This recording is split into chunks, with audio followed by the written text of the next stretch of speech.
Namaste, and welcome to the third day of our Sustainable Narratives Conference. I'm delighted to welcome you to our first fireside for today. We are joined, and I'm privileged to introduce to you Abhijit Iyer Mitra. Abhijit ji is a defense analyst and senior fellow at the Institute of Peace and Conflict Studies. Abhijit ji, it's great to have you with us here today. Hey, Ravi. Thanks for having me on. It's just great to be on. Thank you. Lovely. So today we're going to be discussing big state, small state. Really, what is the role of a state in the life of an individual, in the lives or the lives of the general population? If I could start you off with a very simple but fundamental question. What should the role of a state be? The role, see, I'm a pragmatist. I don't do ideology because for me, ideology is sort of outsourcing your brain to somebody else who thought up all the solutions for you. For me, the role of the state changes. It depends on your industrial situation, on the self-control that a population has and things like that. For example, simple example within our own lifetimes. Well, remember, I'm 42, so my lifetime is sort of probably considerably more than other people's examples. But I was born in 77. And, till the mid 80s, we were going through the manufacturing revolution. And manufacturing is one of those things that requires a strong state because the state has to enforce the monopoly on violence. It needs to reduce crime and have a control over everything. And then what happens is you proceed on to the information age, which started sometime in the 90s. And that is where the state needs to take a back seat because you assume that by this time people have over hundreds of years of state control. Now in the UK, for example, you've had 200-300 years since the Industrial Revolution started. And for people to sort of outsource law and order to the government. You don't have Robin Hoods anymore and the little green men in tights running around Lincolnshire Forest and so on and so forth. But what we've seen is that even in the information age, in countries like the UK, where people should have given over this need to be vigilantes to the state, they are not. The latest example you saw was J.K. Rowling getting into a huge row over her statements about transgender persons. And you literally had the verbal equivalent of a lynch mob, which is really no different from one of those medieval lynch mobs that used to go after Jews for, my child went missing and so on and so forth, blood libel nonsense.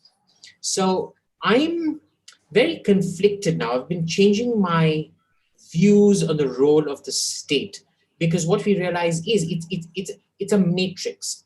It's the role of the state, but it's also the role of religion in a sense, because increasingly we find that it's post-religious societies that are also prone to this kind of violence and probably need some form of control, which the state then has to provide. So before we go on to religion, so Adam Smith gives three sort of guiding tenets for a state. There should be this external protection, internal protection, and the role of institutions and the sort of public systems that you mentioned.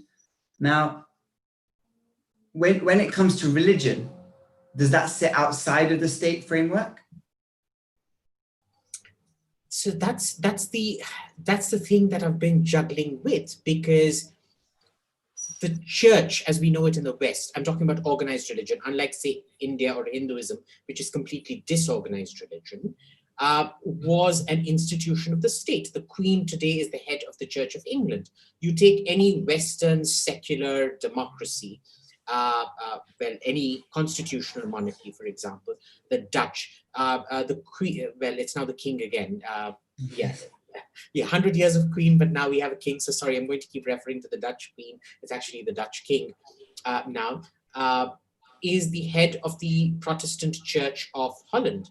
The Swedish king is the head, or the Danish queen, or the Norwegian king. They're all the heads of their respective churches, which is an institution of the state.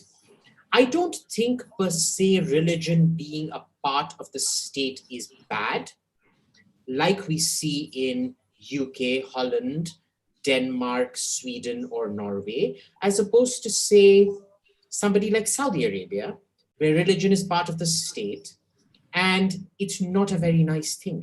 So I think it has a lot more to do with human development and the maturity of the state and its institutions and the freedom it gives you, rather than the conjoining of state and church in that sense.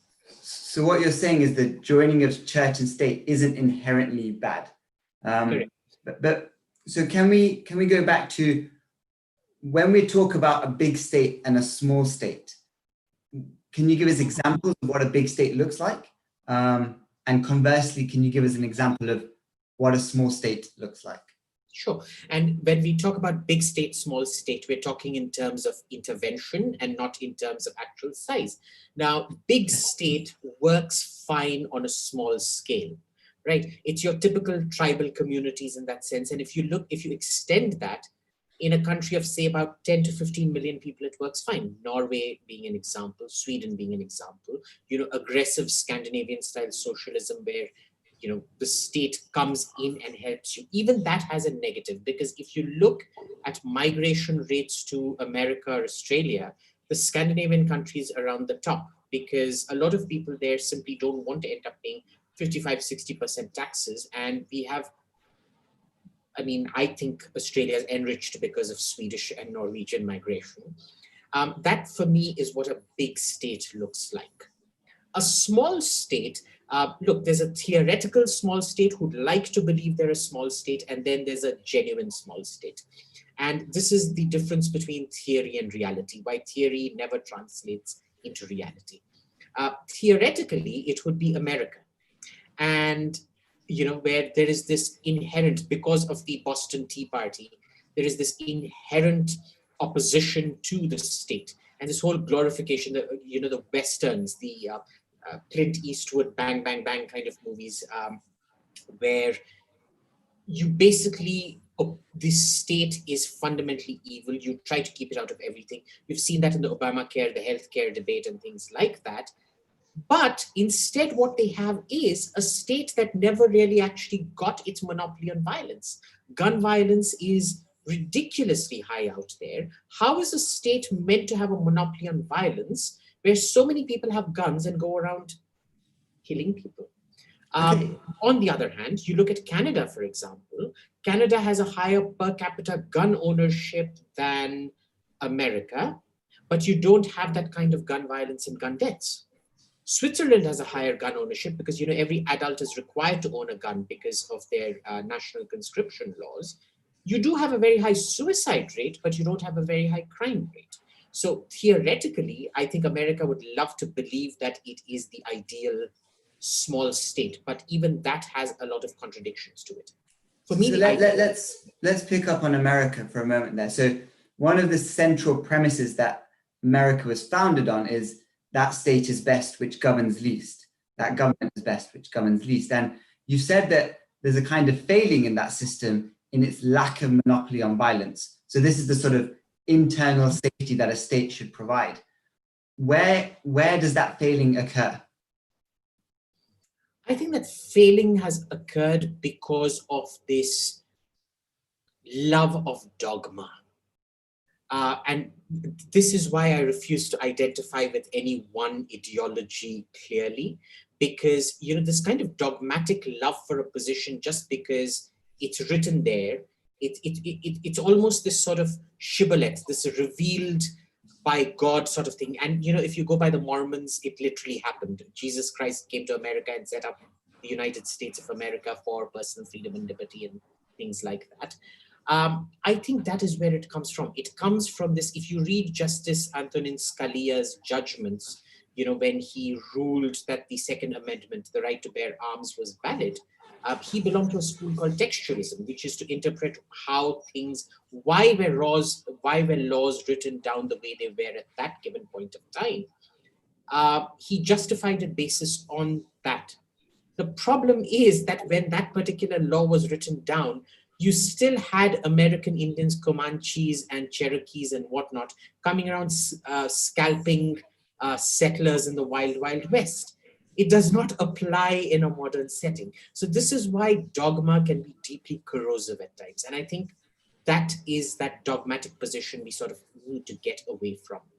So it's the public institutions that failed. It's a sort of third pillar of the state, is what you're saying. So what role does the justice system, the court system, have in intervening in public life? And how do we make sure that that's congruent and conducive to the type of liberty that we're talking about? There is no perfect system. I don't think the American justice system failed. I think the American justice system interpreted laws. Scalia was a conservative, so he interpreted laws so as not to change the status quo. The definition of a conservative, of course, is that you wait for society to be ready before you enact changes, which is why the United States Supreme Court said yes to things like gay marriage after a while, even though overruling it for 20, 30 years before, right? So it's preparing society. The same thing we've seen in India as well. After ruling that homosexuality was illegal for so long, it's finally, last year or the year before last, it sort of said, you know what, yes, go ahead with it. The next fight is going to be for gay marriage and things like that, which will happen ultimately. But that, I don't think it's a failing of the state. I think it's built into the nature of the state. Now, it's very easy for us to sit here as individuals and see these failings.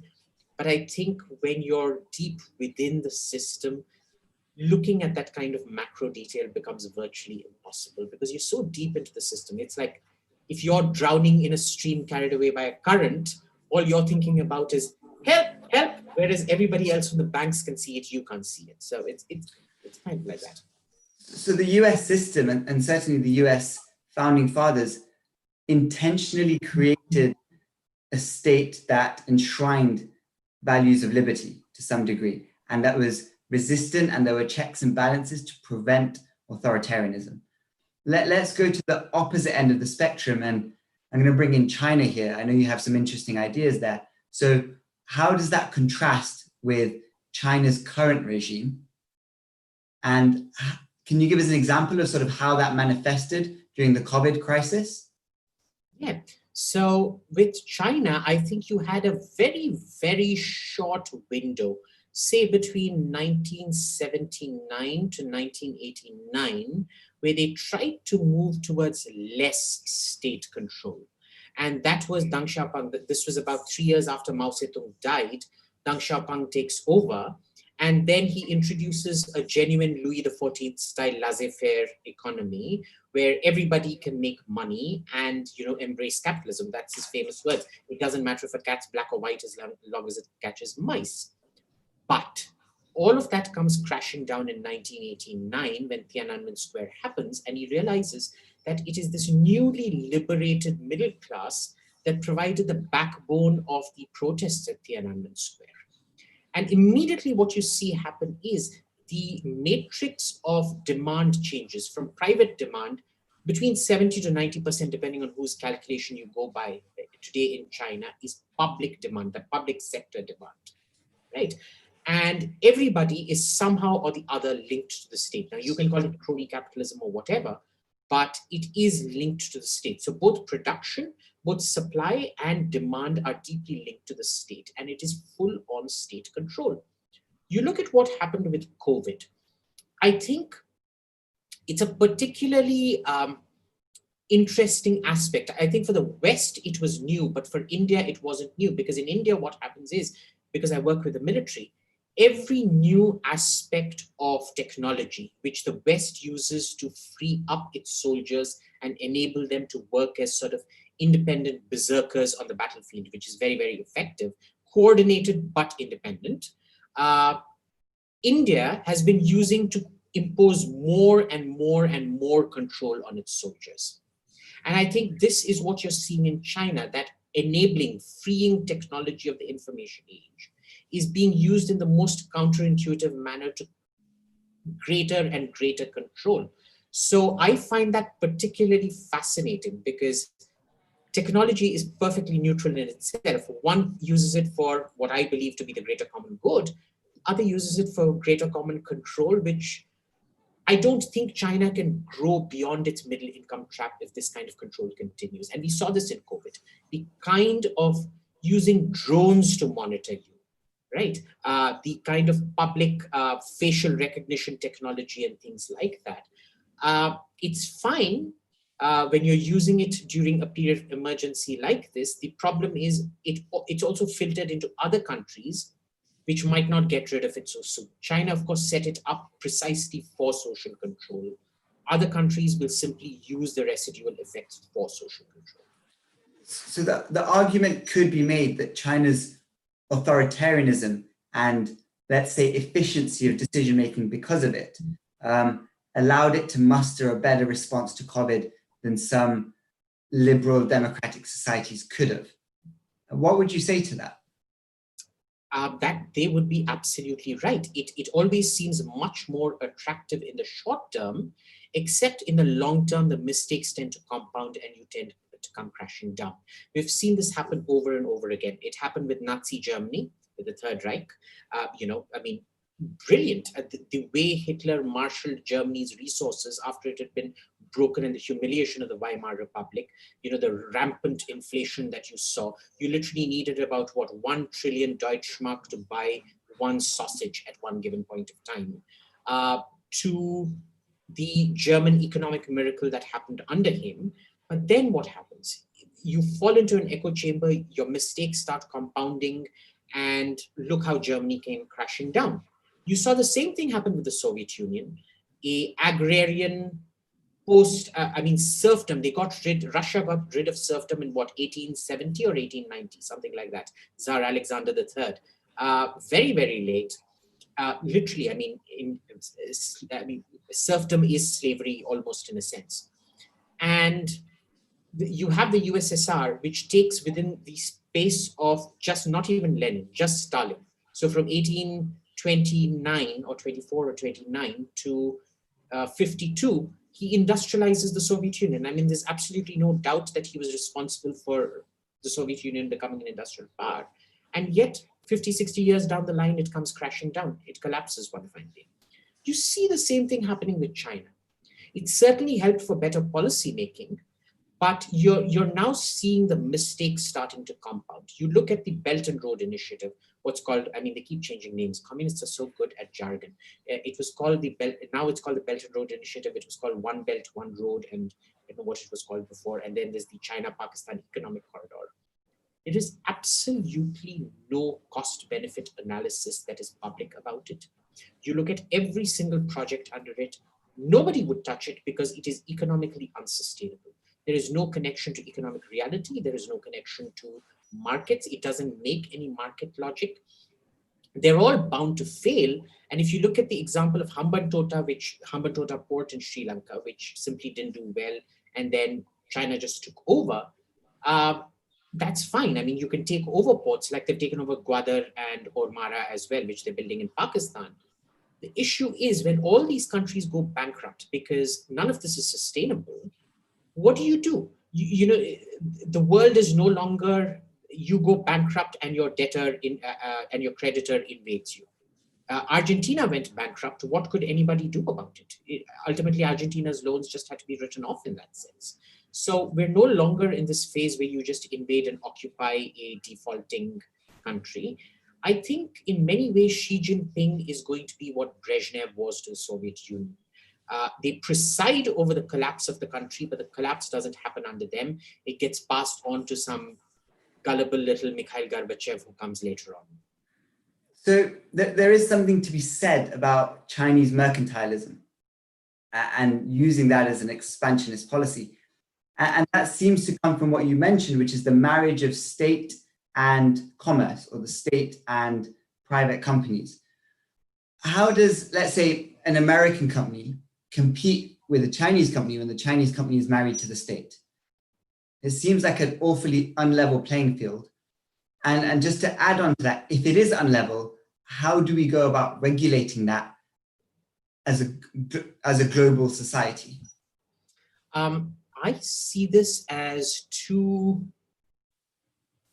a two-sided coin of evil. In a sense, the state needs to be separate from a company, but the company also shouldn't be interfering in the state. So if China is one of those examples where the state effectively, Chinese companies are a front for the Chinese state or Chinese state interests. The guanxis, as they call the cartels within the government. Yeah. I mean, I'm just using cartels. Don't hold me up to it. I'm just using it with the first word that came to my mind. And on the other hand, you have, companies in the United States that get far too involved in state policy, drive state policy in a sense, try to enforce political correctness, like start funding campaigns and so on and so forth, essentially violating the one man, one person, one vote rule. So I see both of them as deeply, deeply corrosive influences. All right. The American model of excessive corporate interference in politics through lobbying or whatnot, because lobbying is legal in America. It started off with lobbying, now it's grown to something much bigger. And on the other hand, the state using companies as a front. For me, they're both equally not cool. The state is the state, and the private sector has to be the private sector. You cannot have this conjoining of the two. And I keep going back to my man Chanakya and his Arthashastra every single time, that the role of the state is to regulate. He kind of preceded Adam Smith in the sense internal security, external security, and regulatory mechanisms. But you know what? He never specified what kind of regulation. He left it up to the genius of the people, to the to the moment of time wherever you existed, for that kind of regulation to change. So I think there is some regulation needed with China, but equally there's some regulation needed of American companies as well. So let's stay there. So Adam Smith, he is explicit on what role a state should have. He says that a state shouldn't take on works or take on companies or roles that can be privatized. And he says that if they do take something on, it should always be to the benefit of all and not the few. Now, if we were to apply that to China, it clearly is not being adhered to. But do we have the relevant global institutions that can regulate that? And if not, do we need to? So I think a lot of Adam Smith's own examples came from the French East India Company, because the difference was that this in a sense beautifully mirrors what we're seeing with America and China. It was actually mirrored almost exactly by Britain and by the British and French East India Companies, because the British East India Company was a private company that interfered ridiculously in state affairs in the UK, almost undermined the state in a sense. And the French East India Company was a private company that was effectively run as a government enterprise. And in that sense, I think Adam Smith was right, but I don't think what China is doing is exactly what he said, because in a sense that the wealth being generated, they're not taking over these companies. It's sort of a quasi governmental system in that sense. But what it is doing is it has used that wealth for the greater common good. Unsustainably, we can argue that, because you've got the ghost cities and high-speed railways, which really aren't suited. They're great for medium to small countries like Japan or France. They are not good for a large country like China. So but they have used it for the greater common good. I think we should separate greater common good from economic mistakes by a larger country, which will invariably happen. The greater your size and scale, the more the compounding of mistakes. But how does that play out on an international stage?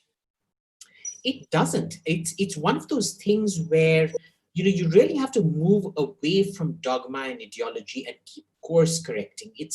There's no one size suits all.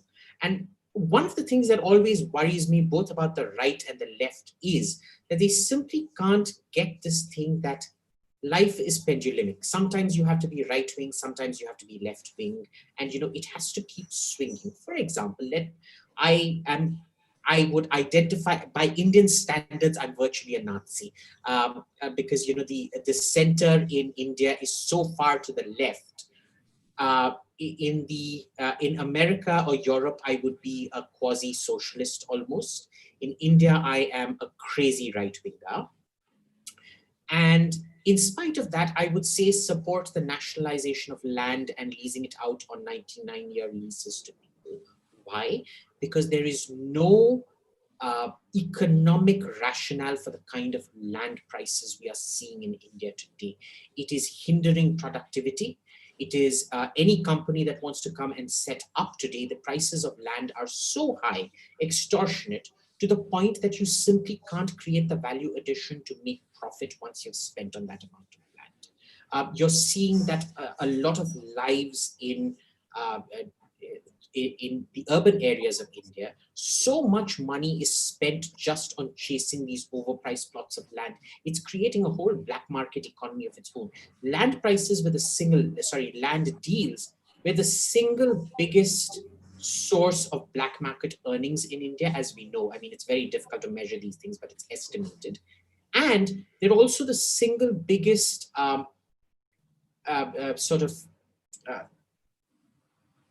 single point that undermined the demonetization. I'm not going to get into demonetization because it was ham-handed and badly thought out. But the power of the land mafia in sort of corroding the effects of demonetization was really, really strong. So the shadow economy is notoriously hard to regulate and even inquire and get reliable statistics about. We were discussing this before, and you brought up this idea of libertarian paternalism and its usage, and the differences between, let's say, the management of childhood obesity in China and the attempted management of childhood obesity in America. And I'd just like to explore this idea of libertarian paternalism. So could you start with what it is and how states are beginning to use it? I think states don't understand it themselves, and they use it in a very ham-handed, unscientific way. If you go by China, their belief is, we need to get everybody into public health, kind of like the Soviet Union did. And, there's that famous Mao Zedong going on a swim like an otter in the Huanghe or the Yangtze Kiang, I forget which river he went for a swim in, but it was all part of this health and fitness campaign. The Soviets were famous for this. In the West, you see diabetes as a problem, and therefore you're trying to control all of this and the later life issues that come because of obesity. I don't see it as a problem. I'm very cold-hearted about these things. If you remember, there was the, what was that cigarette company? Is it Benson and Hedges? They did a very cold, calculated report for the Czech government, which said, you should reduce taxes on cigarettes, because if more people die because of smoking-related illnesses, it'll relieve a lot of stress on the public health system. And I'm one of those people that believes that if people want to be obese, they should just be allowed to be obese, because it stimulates the health sector. You're taking this sort of Friedman approach of saying that an individual's liberty sometimes has to trump the state's role to curb that liberty. Yeah, your mom and dad, it's very unhealthy for the state to become everybody's mom and dad. We have this in Indian history too, Ashoka tried this, the third Mauryan emperor, he tried this. He literally called himself Devanam Piyapiyadasi, the beloved of the gods and the father of his people, and he tried to interfere in everybody's lives. And the Mauryan state collapsed during his reign, not after, but during. This kind of getting into people's lives and telling them, I'm a fat kid. I've always been a fat, chubby kid. And, I'm perfectly comfortable with dealing with whatever things I have, be it arthritis, or I know I'm probably going to get diabetic. I know I'm probably going to get arthritis pretty damn soon because I'm 108 kilos at 175 centimeters, which isn't good for anybody. But, it's not the role of the state to regulate me. Who the hell is the state to regulate me? So liberty comes at a cost. So for example, the NHS in Britain, if obesity continues at the rate that it's increasing now, and other sort of, let's call them self-inflicted or self-initiated health problems, then the NHS, it adds pressure to the NHS. So liberty comes at a cost. You can't really have both. You can't have this sort of freedom from this state provision whilst having complete liberty. Exactly. And that's because you're combining two systems, a sort of socialistic health model with a capitalistic individual determination of life model. As opposed to where I've lived most of my life, which is India and Australia. In Australia, you sort of contribute most of the money for your healthcare plan. You contribute 50%, the government contributes 50%, and nobody actually gets it for free in that sense. In India, we don't have a healthcare plan. You just have private insurance. So in both of these countries, I've had the liberty to do what I want. And I'm also paid in a sense upfront in advance for my own healthcare. So I think what you're looking with the NHS in Britain is trying a very bad mismatch of the worst of socialism with the worst of individual liberty. Where we haven't quite got the balance right, but there's some merit to both sides. Okay, so it seems like what you're saying is that the state should only intervene or exercise power when what you're doing harms an external individual. Is that right? Pretty much, but again with caveats. I think we have to go into things individually. So for example, I do believe in the right to euthanasia. I do believe in the right to suicide in that sense as well, as in, and appreciating the differences between euthanasia and suicide. But the point here is that there's no one size fits all, because each country, each culture, each stage of development is so different. I think you have to apply, there is no first principles in that sense that apply evenly. The first principle is, it's almost like you give me the problem, I'll give you the first principle to apply. Okay, so I'm going to try and pin you down here. So what would our guiding principles be? What should those principles, are they adaptable? What should they be based on? Are there any guiding principles that we can use to put those checks and balances in place to say, in this scenario, you should probably be looking in this type of state governance, and in this scenario, you're going to have to modify it? What are our guiding principles that we can use? I think let's just look at the British NHS. I think the guiding principle there should be actuarial studies which initially Britain pioneered in the entire world because of the insurance industry and things like that, which was a driver of the scientific revolution. So the principle there is we should use researched and peer-reviewed data, is what you're saying.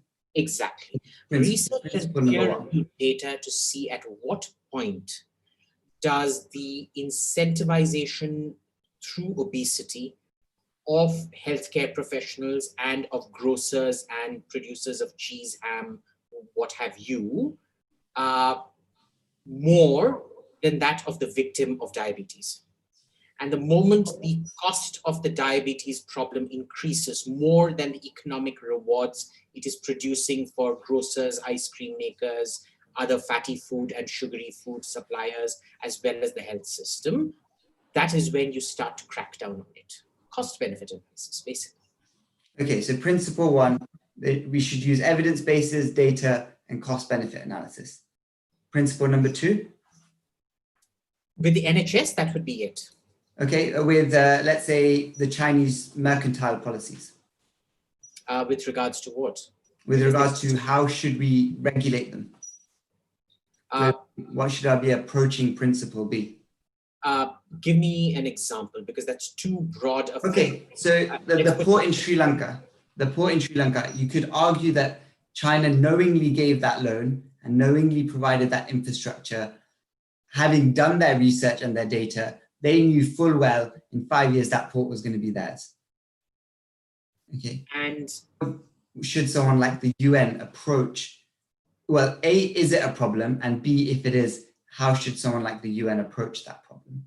So I don't know about the UN, but for India, America, and NATO, Okay. there is, and I'm putting on my Indian hat here. I'm being an Indian nationalist out here. Of course. The first principle is never interrupt your enemy while they're making a mistake. And for me, China is the enemy. They're making a mistake. Let them make the mistake. Very good. I applaud Hambantota Port. I salute it. I want more Hambantota ports. The more Hambantotas you get, the more rapid the day of reckoning for the Chinese economy will be. And so I support Hambantota. I'm, if you make up a sort of lapel pin that says I support Hambantota, I support Chinese mercantilism, I will proudly wear it and even go to Ladakh and to Galwan wearing it. So if you can just break down your jump from why you would support that. I think that's a great line of reasoning. It would be good to dig into it. So why do you say that you support it? Because it brings this day of reckoning closer. Because for me, I don't, the West makes mistakes, but it is generally well-intentioned. With China, those mistakes are not well-intentioned. The consequences of them can be particularly nasty. It's like Japan. Japan thought of its imperial expansion in the 30s and 40s as for the greater common good, and it was anything but. And unfortunately, what we're seeing is, and this is where we need to separate Chinese and British mercantilism from American capitalism.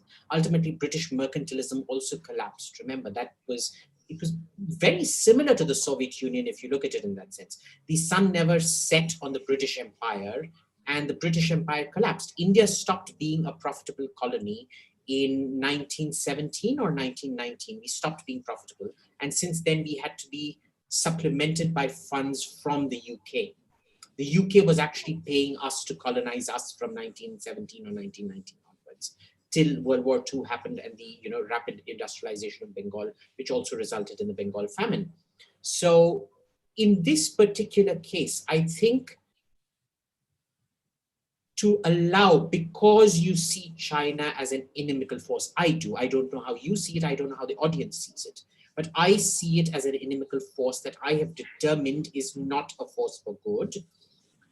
I say let Chinese mercantilism play out.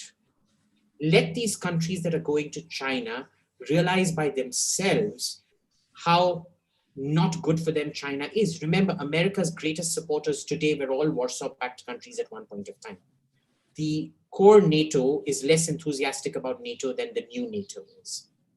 So in our first Vichaar Manthan on governance, Steve Sang, he said that a world order that's sustainable for China is a world order that's conducive to authoritarianism. So is there, the argument could be made is there not a risk that China continues this for a significant period of time and that, irreparable damage happens to our world order? I don't think that's going to happen. I think the damage is going to be to China. Remember, the Soviet Union was also championing a world model of authoritarianism. And you also have very pleasant experiences of authoritarianism. Let me give you an example. 3, in fact. Singapore, Taiwan, South Korea. Taiwan, for all effects, was a fascist state under Ching Po and his father, Chiang Kai-shek. South Korea was a completely fascistic state. Syngman Rhee was only marginally, if at all, better than Kim Il-sung. Singapore, Lee Kuan Yew was a horrible, horrible dictator. Let's never forget that. I mean, we all remember how many people, the younger audience might not remember, but I remember how many people were just disappearing in Singapore through the 80s and early 90s. But when the information revolution started, what happens is all these 3 dictators, because they were doing dictatorship for the betterment of the people, they did succeed in that to a large extent. They realized that the state, like we discussed in the opening of this Vichaar Manthan, they realized that the state had to take a backseat. The state could no longer drive the information revolution in these countries. And they automatically democratized because they were prioritizing the well-being and value of the people. The mandate of the state, the legitimacy of the state was based on the well-being of the people. With China, we are constantly told that its legitimacy of the Chinese Communist Party comes from the betterment of the people. And yet, when they all realize that this is the point of history and economics where they need to take a back seat. They are actually doing the reverse. They're imposing more and more and more controls. So I don't think China's proposition to the world is authoritarianism. China's proposition to the world is far more dangerous. It is clumsiness, it is counterintuitiveness, not counterintuitiveness, but counter-logical. It is in fact everything a Marxist should hate because it is counterfactual and counter-intellectual. It sounds like what you're saying is China has made the unit the state, and therefore the individual is less important than the state, whereas in other sort of countries that you mentioned, it's still the unit is still the individual. It's still the individual's flourishing and growth and development that matters. I'm conscious of time here. We've got 5 minutes left. So we've gone very macro, and we've kind of explored a little bit in the micro, but let's stay at this macro level here. I mean, we are talking about states. So how do you see the next 5 to 10 years playing out on an international stage? Well, this is very much linked to what we saw before, which was what we discussed before, which was China's crony capitalist versus America's interventionist capitalists. And I think what's going to happen is because America's interventionist capitalists are so compromised by Chinese crony capitalism in the sense, or their stakes or their dependence on China in a sense, I think what you're going to see is not so much an intensification of the West versus China geopolitical play out. It's going to be an intensification of internal contradictions in the West. This Vokes versus conservatives, which is also going to turn into a sort of globalization red China, the panda huggers versus the panda haters kind of thing. I think you're going to see an interlapping of all these different categories, and I think it's going to grow more and more intense. I think what we're going to see isn't so much West versus East, it's going to be West versus West. It's going to be a play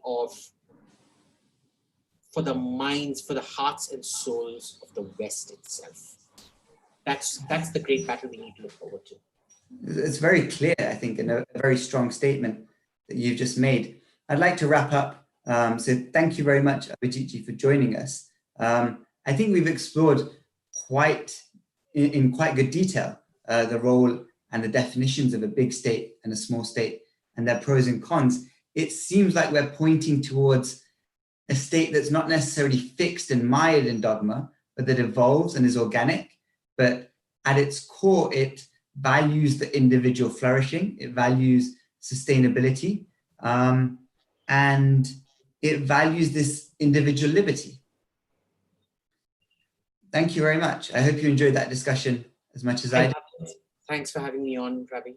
Thank you so much. I'd like to bring this to a close and just thank our audience for joining us. We've had some excellent comments flowing in, and we'll pass them on to Abhijit ji. Coming up today, we've got a fantastic third day of the Sustainable Narratives Conference lined up. After this, we've got at 3 o'clock Sustainable Ethics, where we'll be joined by Acharya Vidya Bhaskar, and he'll really be laying down the fundamental tenets of what we mean when we say sustainable narratives. At 4:15, we've got Women and Islam, where we'll be joined by Drishti May. And at 6 p.m. in the evening, we have our Vichaar Manthan panel discussion, Creating Wealth Sustainably, where we'll be joined again by Eric Lonergan. Those of you who are lucky enough to see the Fireside last night will appreciate his insights. Harsh Gupta and Jamie White, and that will be chaired by Vichaar Manthan Fellow Sachin Nanda. Thank you very much once again, and we look forward to seeing you at the rest of the Sustainable Narratives Conference.